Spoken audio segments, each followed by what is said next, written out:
ఇవాల్టి వీడియోలో మనము రెజిన్ ఆర్ట్ ఫోటో కీచెయిన్స్ అంటే ఫోటోస్ ఎలా ఇన్సర్ట్ చేయాలి అవన్నీ వాటి గురించి అయితే మాట్లాడదాం. మీరు ఫస్ట్ ఏం చేస్తారంటే మీరు ఏ మౌల్డ్ తీసుకుంటారో వాటిలో షేప్స్ ఉన్నాయి కదండి, ఆ షేప్ సైజెస్ మెజర్మెంట్ తీసుకోండి. అంటే కొలత తీసుకోండి. ఫస్ట్ ఎంత సెంటీమీటర్ ఉందని చెప్పేసి ఆ మెజర్మెంట్ అయితే తీసుకోండి. నెక్స్ట్ అయితే షేప్స్ తీసుకోండి. సర్కిల్ షేప్, స్క్వేర్ షేప్, ఇట్లా మీకు ఏ షేప్ కావాలో ఆ షేప్ సైజెస్ తీసుకోండి. మీరు ఫోటోషాప్కి వెళ్ళినప్పుడు ఈ షేప్ ఈ సైజ్ అని తీసుకున్న తర్వాత లామినేట్ కూడా చేయించుకోండి ఖచ్చితంగా. లామినేట్ చేయించుకోకపోతే ఫోటో మీకు ఇంత షైనింగ్ రావు. అలాగే ఈ ఫోటోని మీరు లిక్విడ్లో పెట్టిన తర్వాత రెజిన్ వేసిన తర్వాత ఫోటో అనేది తడిచిపోతుంది. అంటే మొత్తం వెట్ అయిపోతుంది, మీకు ఫోటో బొమ్మ కనపడదు.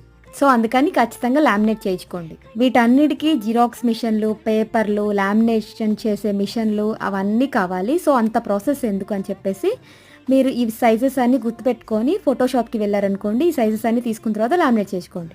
ఈ బుజ్జి బుజ్జి క్యూట్ ఫొటోస్ ఎలా ఉన్నాయో కూడా నాకు కామెంట్ చేయండి. నచ్చితే ప్లీజ్ ఒక లైక్ కొట్టండి.